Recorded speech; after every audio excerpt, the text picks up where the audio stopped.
우리 코로나 때문에 못 나오신 분들이 굉장히 많거든요. 이번에 지금 인터넷 예배를 드려야 되는데 지금은 아마 잘 소리가 나오는 줄로 믿습니다. 우리 함께 나오지 못했지만 여전히 집에서 또 있는 자리에서 예배하는 우리 성도님들을 위해서 격려하는 박수 한번 드릴까요? 할렐루야. 예, 할렐루야. 그곳에도 하나님의 은혜와 성령의 기름 부으심이 임할 줄로 믿습니다. 아멘. 오늘 말씀의 제목은 우리는 왜 실패하는가, 이런 제목을 정해 보았습니다. 여러분 혹시 실패 파티라고 하는 말을 들어보셨나요? 실패 파티.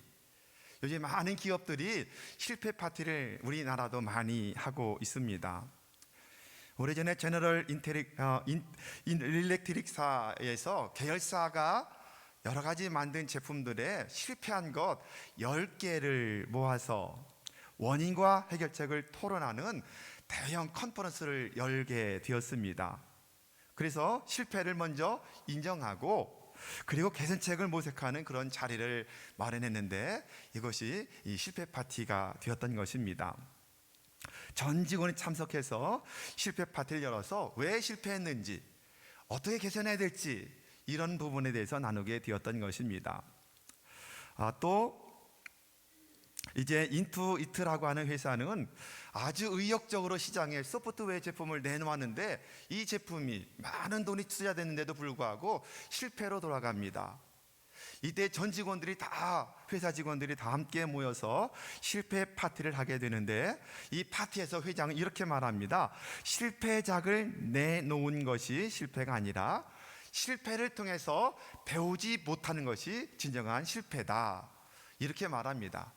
그런 실패 파티를 통해서 왜 실패했는지, 원인이 무엇인지, 해결책은 무엇일지 이런 것들을 모색하는 자리를 만들어서 서로 격려하는 실패 파티가 이렇게 시작이 되었던 것입니다. 우리나라에도 특별히 에버랜드에서 1996년부터 실패 파티가 도입이 됐다고 그래요. 실패 파티는 상당히 오래된 거죠. 이 에버랜드에서 시작되는데 실패 파티를 어떻게 하느냐 하면, 어떤 실패할 일이 있으면 고객들의 클레임이 걸려오면 실패 파티를 열어요. 그러면 케이크를 하나 놓고 빨간 양초를 이렇게 X자로 꽂는답니다. 그럼 불을 붙여놓은 다음에 팀원들이 전부 다 뺑 둘러서요. 그런 그 실패한 사람, 그 장본인이 자기의 실수나 실패를 고백하는 겁니다. 예를 들어서 제가 좀 몸이 피곤해서 무뚝뚝한 그런 표정 가지고 고객들을 응대해서 클레임이 걸려왔습니다. 내게 실수입니다. 이런 식으로 자기의 실패를 고백을 하게 되는 겁니다. 이 자아 비판처럼 보여지죠. 그러면 이때 이제 사람들이 노래를 불러줘요. 생일 축하합니다라고 한 노래를 가사를 바꿔서 실패 그만합시다, 실패 그만합시다, 이렇게 노래를 불러주고 박수를 쳐준 다음에 콜라를 다 나눠서 한 잔 건배를 합니다.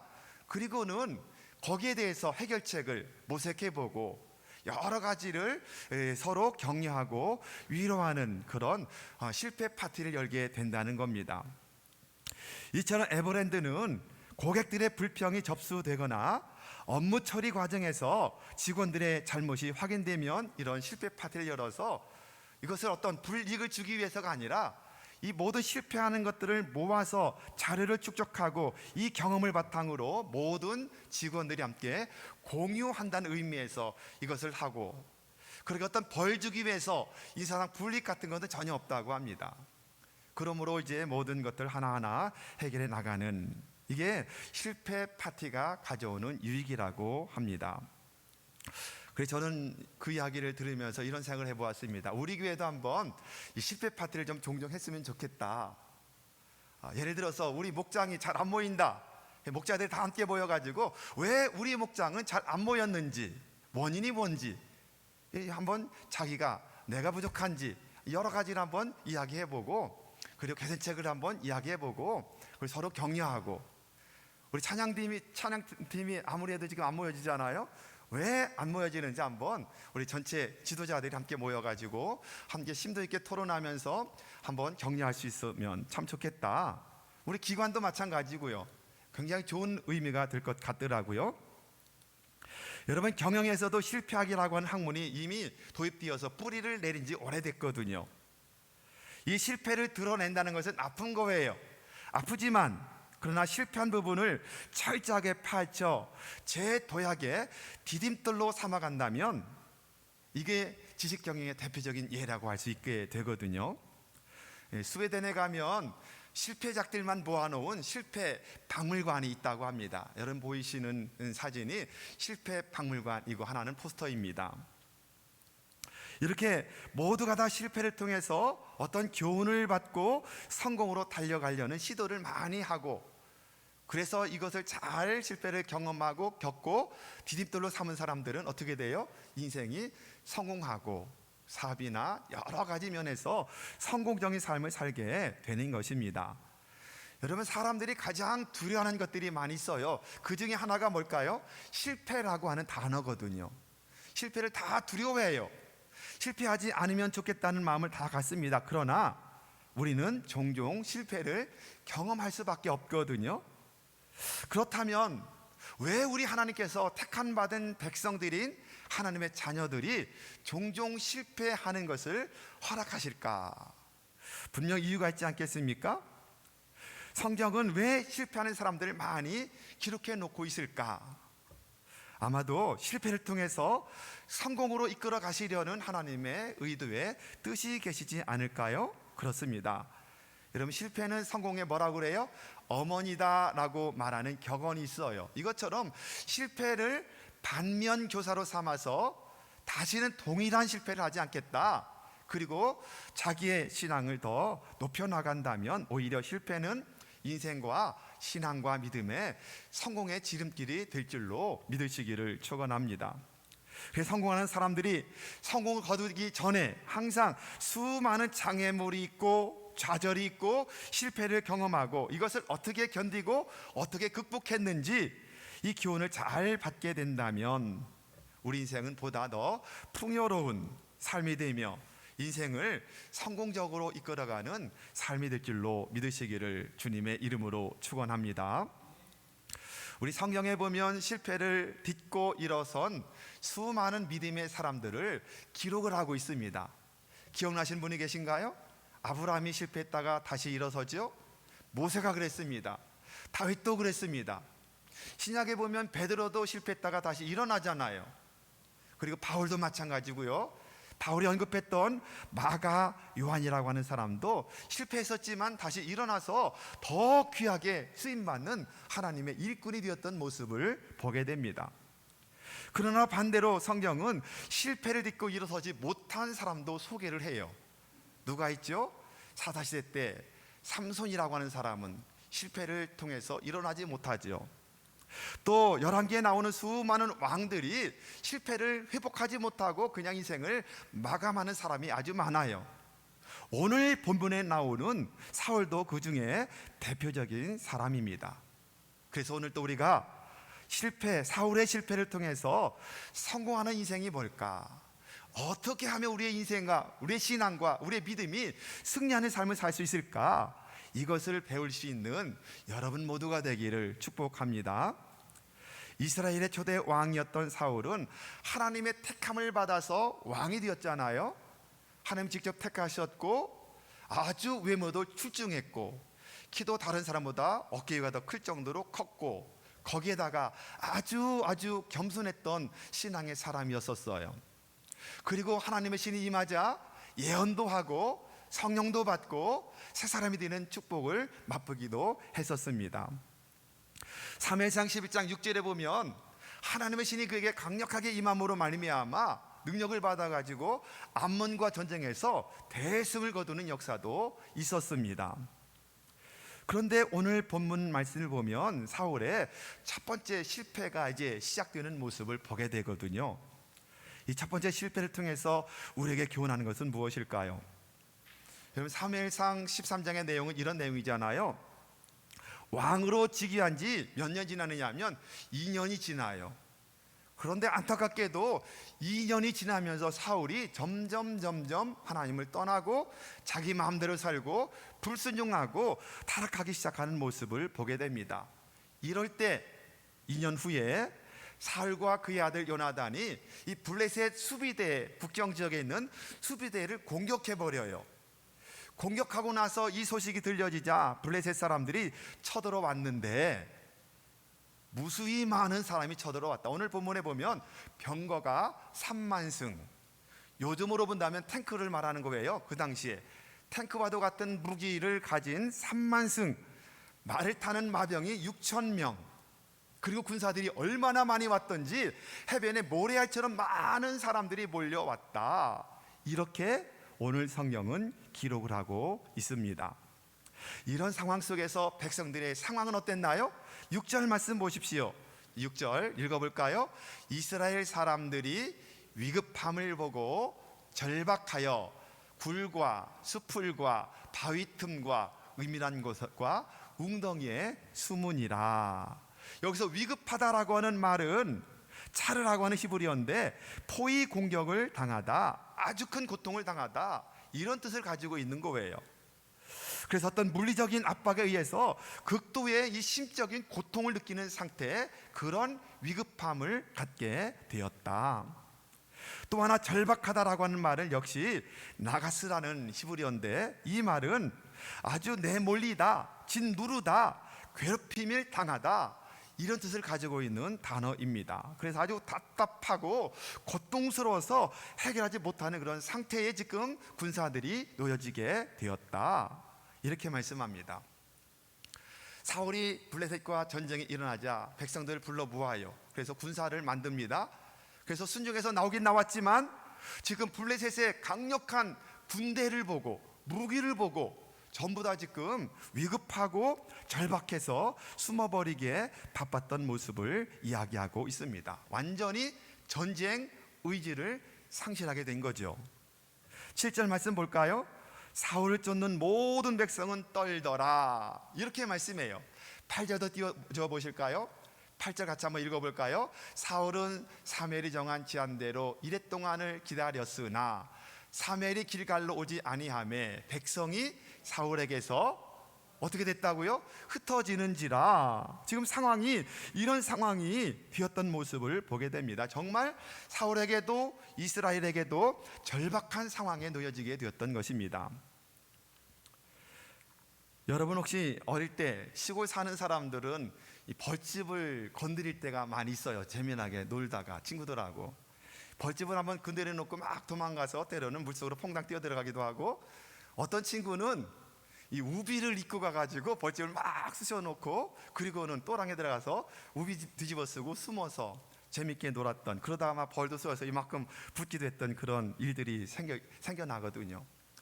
저는 시골에서 중고등학교를 다녔는데 농업 선생님이 계셨어요. 그래서 이분이 학교 안에다가 꿀벌을 쳤어요. 한 10통 정도 꿀벌을 놓고 꿀벌을 치고 그리고 그거를 가르치고 꿀벌을 이렇게 꿀을 따는 것도 함께 이런 실습도 하고 하는 그런 일이 있었는데, 이 짓궂은 녀석들이 종종 선생님 몰래 벌통에 가서 벌을 막 쑤셔놓고 그리고 도망을 쳐요. 그럼 벌들이 막 쫓아가고 그걸 재밌게 이렇게 이제 노는 아이들이 종종 있었거든요. 한 번은 어느 아이들이 그 10통을 다 흔들어 놓고 막 쑤셔놔가지고 수천 수만 마리 벌들 다 쏟아져 나와가지고 막 공격해 오는데, 와 정말 장관이더라고요. 이 벌떼처럼 몰려든다, 벌떼처럼 공격한다는 말을 제가 그때 실감하게 되었거든요. 물론 그 일 때문에 농업 선생님에게 우리 반 전체가 기합을 막 심하게 받고 돼지게 맞았던 그런 기억이 나는데요. 지금 말씀을 보면 바로 그런 비슷한 이야기가 펼쳐지는 거예요. 사울과 요나단이 수비대 하나를 공격해 나갔더니 이 소식을 듣고 블레셋 군대가 벌떼처럼 일어나서 지금 공격해 오고 있는 것입니다. 병거가 3만승, 마병이 6,000명. 그런데 이스라엘은 어떻습니까? 22절에 보면 무기가 변변치 않아요. 아직도 사울과 요나단에게만 철제로 만든 칼과 창이 있었다, 이렇게 말합니다. 그러니 무기만 보아도 상대가 되지 않아요. 숫자는 물론 무기를 보아도 상대가 되지 않습니다. 그런데 거기다 아주 심각한 문제가 또 하나 발생하게 된 거예요. 그게 뭘까요? 8절 말씀을 우리 한 번 더 읽어볼까요? 자, 시작. 사울은 사무엘이 정한 제한대로 이랫 동안을 기다렸으나 사무엘이 길갈로 오지 아니하매 백성이 사울에게서 흩어지는지라. 기다려라, 기다려라, 7일 동안 기다려라. 왜냐하면 사무엘이 와서 번제를 드리고 화목제물을 드리고 그리고 출정식을 해야 돼요. 그게 기다렸지만 사무엘이 약속한 시간이 지나도 오질 않는 겁니다.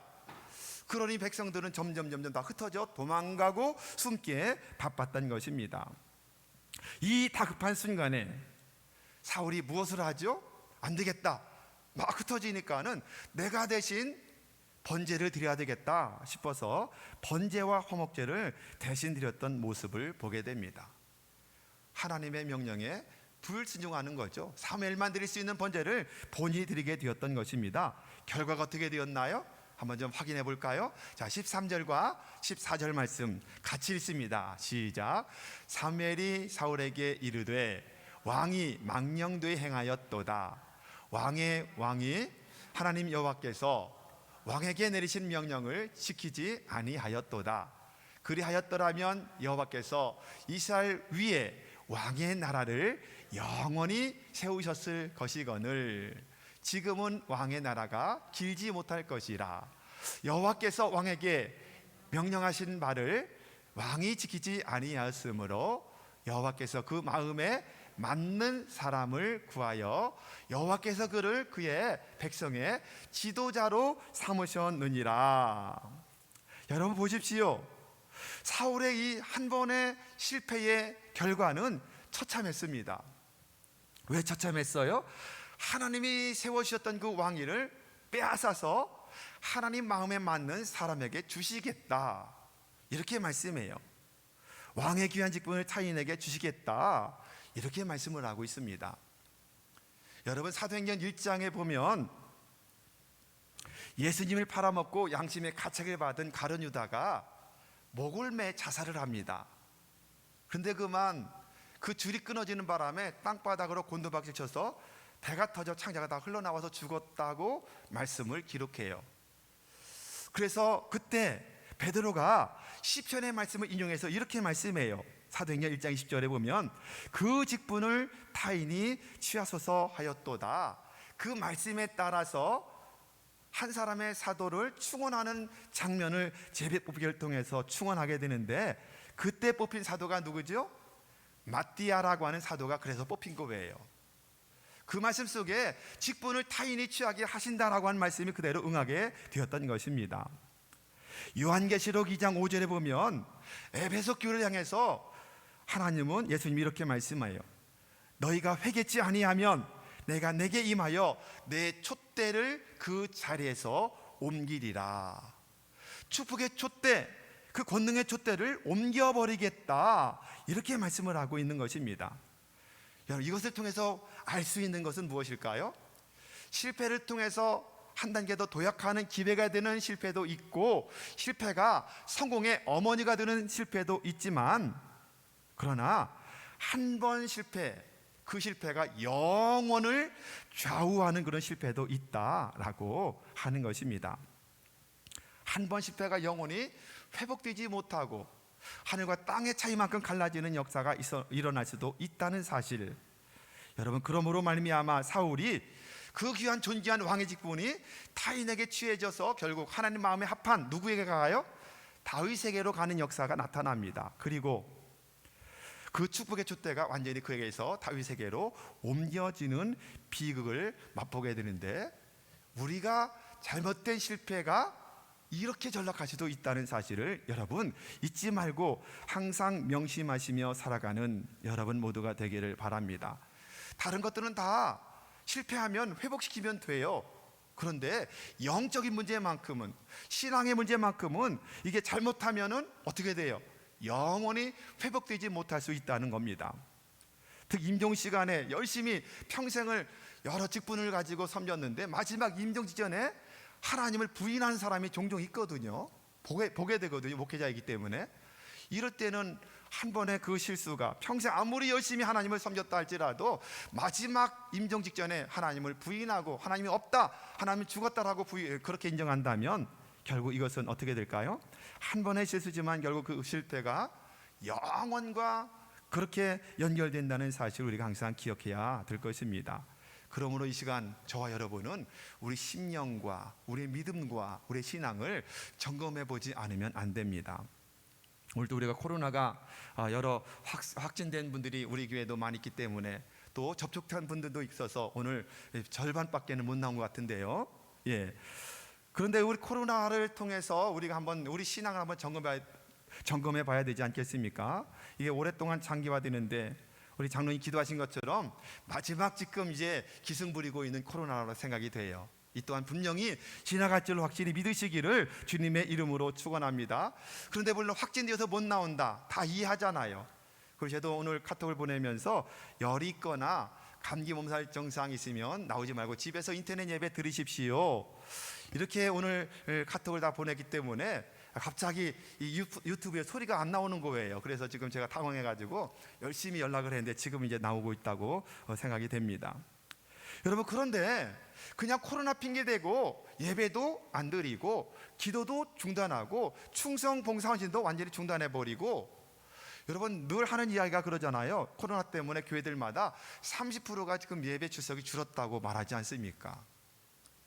이 영적인 문제, 이 믿음의 문제 우리가 한번 잘 점검하고, 우리가 이 코로나 핑계대고 자꾸만 신앙생활이 나태해지고 뭐 그냥 다 안 나오니까 다 기도하지 않으니 뭐 나도 괜찮겠지, 이런 마음을 갖고 있는 생각은 아닌가?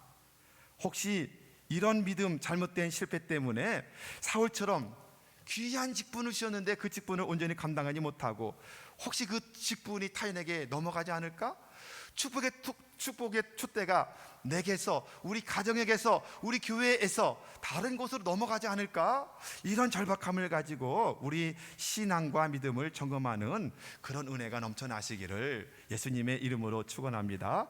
실패하면 회복되는 것도 있지만 잘못된 실패 한 번이 영원을 저할 수도 있다는 사실을 잊지 않는 여러분 모두가 되기를 축원합니다.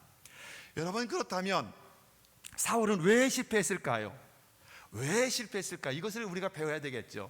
첫 번째는 오늘 시간에서 하나밖에는 못하는데 불신앙 때문에 실패하는 거예요. 불신앙 때문에.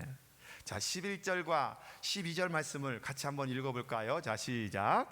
사무엘이 이르되 왕이 행하신 것이 무엇이냐 하니 사울이 이르되 백성은 내게서 흩어지고 당신은 정한 날 안에 오지 아니하고 블레셋 사람은 믹마스에 모였음을 내가 보았으므로 이에 내가 이르기를 블레셋 사람들이 나를 치러 길갈로 내려오겠거늘 내가 여호와께 은혜를 간구하지 못하였다 하고 부득이하여 번제를 드렸나이다 하니라.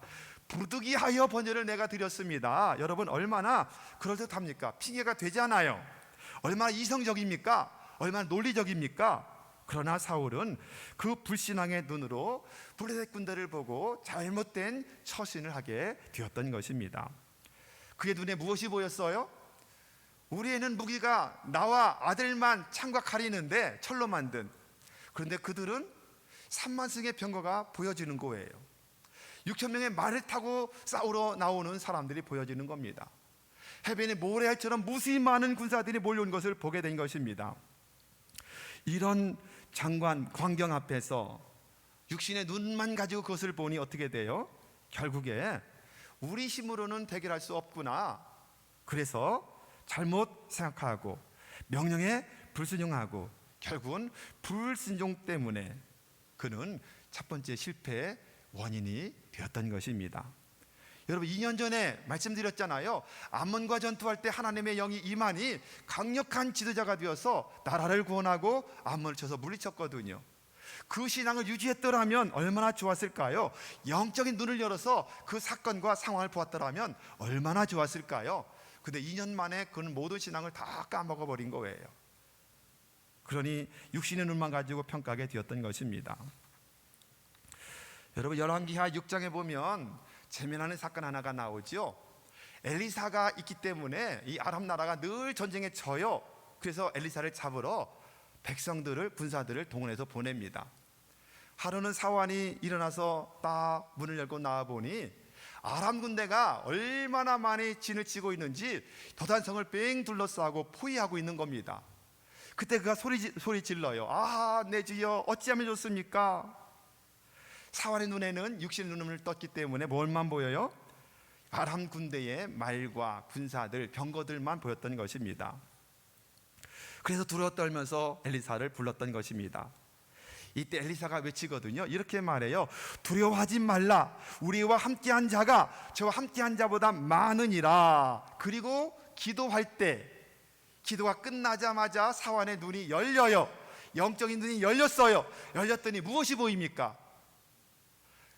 하늘의 천군 천사가 불병거를 가지고 엘리사를 진치고 있는 놀라운 광경을 목격하게 되었던 것입니다. 할렐루야. 이게 영안이 열리는 사람의 축복이에요. 여러분, 이 육신의 눈은 항상 안 되는 것을 먼저 보거든요. 이 육신의 눈이라고 하는 것은 항상 못하는 것을 먼저 보게 되거든요. 이 육신의 눈은 참 부정적인 것을 먼저 보게 되고 불신앙의 것을 먼저 보게 됩니다. 이게 우리의 고질병이에요. 영의 눈을 열어서 사건을 보고 상황을 보고, 영의 눈을 열어서 여러 가지 역사를 보고, 영의 눈을 열어서 지금 코로나도 보고, 이런 영안이 열려야 되는데 영안이 열리지 않으면 항상 불신앙이 우리 안에 자리 잡을 수밖에 없는 것입니다. 현대그룹의 왕회장이었던 정지영 씨가 늘 자주 부하 직원들에게 하는 말이 있었대요. 그게 뭐냐면, 임자 해봤어? 이 말을 그렇게 많이 했대요. 임자 해봤어? 직원들이 늘 와가지고는 이거는 안 됩니다, 못합니다, 절대로 안 됩니다, 늘 이럴 때마다 임자 해봤어? 해보지 않고 왜 말하느냐? 해보고 열심히 해보고 이렇게 했는데도 안 된다, 그렇게 말해야지 해보지도 않고 안 된다고만 말하느냐? 항상 질책했다고 합니다. 저희 서산에 가면 AB지구를 이 정지영 회장이 현대건설에서 막았거든요. 그런데 마지막에 양쪽에서 그 간척공사하느라고 이렇게 댐을 쌓아오고 있습니다. 근데 마지막 중간에서 이제 물을 막아놨더니, 바다를 막았으니 물살이 얼마나 거센지 마지막에 물막이 공사가 안 되는 겁니다. 아무리 큰 바위를 집어넣어도 그냥 바닷물에 휩쓸려 떠나가는 겁니다. 이때도 직원들이 와서 뭐라고 그럴까요? 이건 안 됩니다, 이건 도저히 불가능합니다. 그때도 정정 회장은 말했다고 그러죠. 임자 해봤어?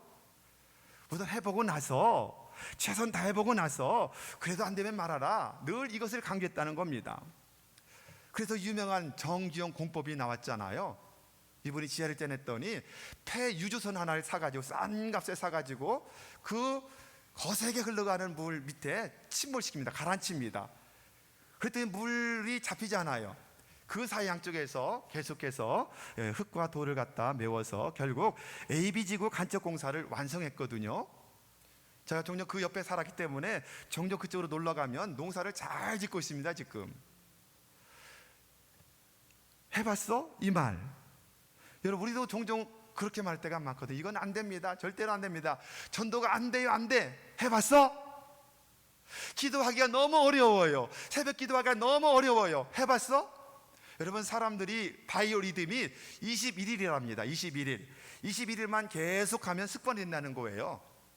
우리 몇 번 해보고 너무 힘들어, 졸려서 안 돼요, 안 돼요. 아닙니다. 해봤어? 해보시고 그래도 안 되면 말씀하시라는 거예요. 성경 통독하기가 너무너무 힘들어요. 해봤어? 이번에 한번 동참해 보시기 바랍니다. 여러분, 서로 옆 사람하고 인사 좀 해보실까요? 집사님, 해봤어? 예, 한번 해보시라니까요. 예, 코로나 기간에도 예배 드려봤어? 해봤어? 예, 코로나 때문에 예배가 안 된다 막 이러지 마시고 해봤어? 한번 이렇게 한번 좀 물어보시면 얼마나 좋겠습니까? 여러분, 그렇습니다. 늘 육신의 눈은 안 되는 것, 못하는 것, 불가능한 것, 부정적인 것, 불신앙의 것, 이것만 보여줘요. 그렇기 때문에 육신의 눈을 가지고 사건, 사고, 질병, 문제들을 보지 마시고 이제는 영의 눈을 열어야 돼요. 영의 눈을 열 때예요. 왜 하나님이 코로나를 우리에게 장기간 허락하실까? 영적인 눈으로 보시기 바랍니다.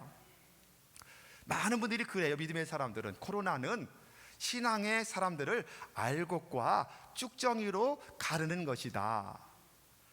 저희 어머니들 옛날에 곡식을 추수할 때 콩이나 팥을 이렇게 큰 키를 가지고 까불러요. 그러면은 먼지하고 건볼은 다 밖으로 다 나가버려요. 날아가요. 알곡은 어떻게 되죠? 키 안으로 자꾸 들어와요. 구별돼요. 구분돼요. 어쩌면 코로나가 이런 과정이 아닐까요? 쭉정신자는 후 날아가 버리고 알곡신자는 모이고 어디로? 주님 품으로, 교회 안으로 모여지는 역사가 지금 나타나는 것이 여러분 코로나가 아니겠습니까? 어떤 사람은 코로나 때문에 신앙이 사라져 버려요. 믿음이 약해져 버려요. 어떤 사람은 신앙 때문에, 코로나 때문에 오히려 신앙이 견고해져요. 이렇게 살면 안 되겠구나, 정신 차려야 되겠구나. 어젯밤에도 저희 기도하는 모임의 목사님 한 분이 기도 제목을 카톡에 올리셨어요. 사촌 누님이 계신데 71세인데 코로나가 감염됨으로 폐렴이 와서 오늘 밤 넘기기 힘듭니다. 그러니 잠깐이라도 중보 기도해 달라고 기도 요청이 왔어요. 그래서 기도하게 됐는데 언제 우리 인생이 목숨을 끝내고 주님 앞에 갈지 모르잖아요. 그렇지 않습니까? 물론 지금 오미크론은 굉장히 약해져서 참 다행이지만 이것을 보면서 또 산불이 나가지고 지금 막 타고 있잖아요. 아직도 못 걷는 것 같아요. 예, 이런 문제를 보면서 또 지금 전쟁이 일어나고 있잖아요. 러시아와 우크라이나가. 이 전쟁 때문에 수많은 사람이 죽어요. 이런 것들을 영적으로 보면서 내가 지금 이렇게 안일하게 믿을 때가 아니다, 다시 한번 결단할 수 있는 기회가 되어야 되지 않겠습니까? 여러분, 그렇기 때문에 이 불신앙은 우리를 실패하게 만든다. 그러니 여러분, 영의 눈이 열리기를 날마다 기도하십시오. 엘리사가 사원을 위해서 기도했던 것처럼 저의 영의 눈을 열어서 보게 하여 주시옵소서라고 날마다 간구함으로 말미암아 어떤 상황 환경도 영의 눈으로 보시고, 사람을 볼 때도 영의 눈으로 보시고, 사건을 볼 때도 영의 눈을 가지고 판단하시고, 그리고 깨어서 경성하여서 기도하며 믿음으로 나가는 여러분 모두가 되기를 주님의 이름으로 축원합니다. 실패를 통해서 교훈을 받을 수 있다면 실패는 분명 성공의 어머니가 됩니다. 하지만 그만큼 시간이 많이 걸려요. 또 때로는 많은 손해를 보기도 합니다. 그렇지 않습니까? 그렇다면 실패나 시행착오를 거치지 않으면 훨씬 더 좋겠지요. 그 비결이 있을까요? 비결이 있습니다. 성경은 실패하지 않고 시행착오 거치지 않고도 성공할 수 있다, 승리할 수 있다라고 분명히 말씀하고 있습니다. 그것은 무엇이냐면 다른 사람의 실패를 거울 삼아서 반면 교사로 삼아서 나는 저 사람처럼 넘어지지 않아야지, 믿음 지켜야지 결단하면 되는 거예요. 그러기 위해서 우리가 할 수 있는 일이 뭐냐면 독서를 많이 하시는 것이 좋습니다.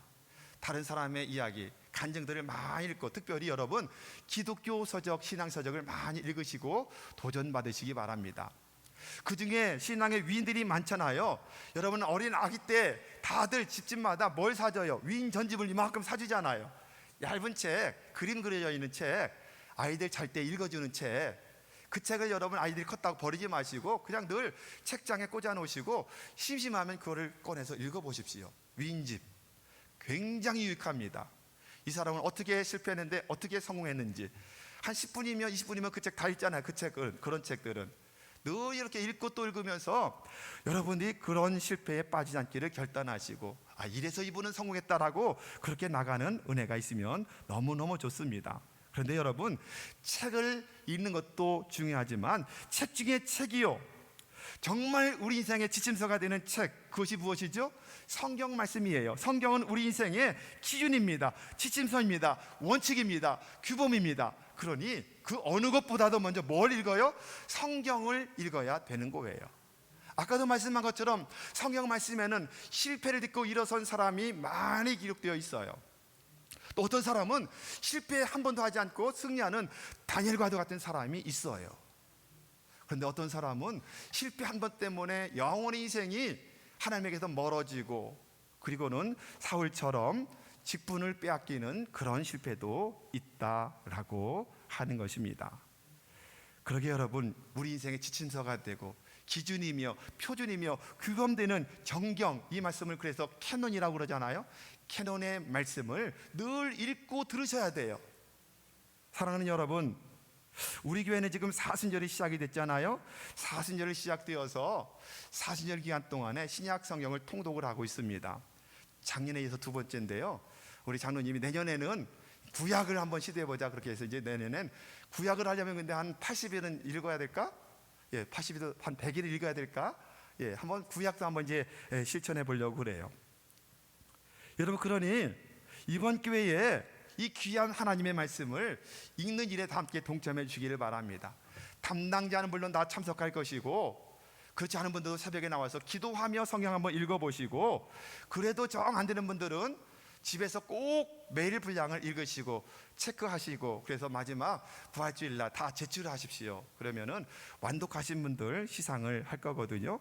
그런데 성전에 나와서 읽으신 분들에게는 더 상의 큰 줄로 믿으시기를 주님의 이름으로 축원합니다. 여러분, 말씀과 기도로 우리 육신의 눈이 자꾸 약해지고 영의 눈이 활짝 열리기를 기도하는 여러분 모두가 되기를 주님의 이름으로 축원합니다. 예수님께서 이 땅에 오셔서 십자가 고난 그리고 죽으심과 부활을 묵상하는 사순절이 지난주 수요일부터 시작이 되었습니다. 이 귀한 사순절에 말씀과 성령의 능력으로 실패를 딛고 일어서서 하나님을 가장 기쁘시게 하며 평생 쓰임받는 여러분 모두가 되기를 예수님의 이름으로 축원합니다.